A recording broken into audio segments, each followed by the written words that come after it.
Recently ওর স্কুলে public speaking এর উপরে একটা কম্পিটিশন ছিল এবং যেখানে ওই রিপ্রেজেন্ট করেছে সবকিছুই। I won first prize, which is a very prestigious thing for me.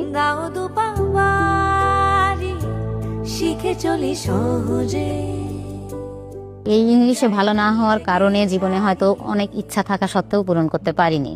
আমার কোনো ইচ্ছা ওর উপর চাপিয়ে দিতে চাই না। পাবলিক স্পিকিং ওর শখ এবং ওর শখ থেকেই আমার এখানে আসা। বাচ্চারা এখানে শিখছে, লার্নিং করছে।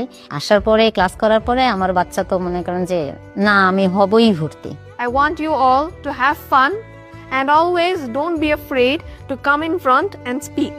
যেহেতু ক্লাসরুম আমরা বাহির থেকে প্যারেন্টসরা দেখতে পারি কিভাবে ক্লাস হচ্ছে, পেছনে বসা বাচ্চাটাও যেটা কিনা সামনে যেতে লজ্জা পায় বা ভয় পায়, মিস কিন্তু খুব সুন্দর করে তাকে কি যেন বলে, সেই বাচ্চাটাও সামনে গিয়ে সুন্দর করে কথা বলছে। এই জিনিসটা আমার খুবই ভালো লাগে। তারপরে ভোকাবুলারি গুলো যেগুলো অত ওয়ার্ড কালেকশন ওর মধ্যে ছিল না, সেই কালেকশনগুলো ওর মধ্যে বেড়েছে। So that's why Eid is a very enthralling and very joyful occasion for me. ভবিষ্যতে ও কিসের উপর ক্যারিয়ার করবে সেটা ও চিন্তা করে বের করবে, ওই অনুযায়ী আমি ওকে নিয়ে যাওয়ার চেষ্টা করব।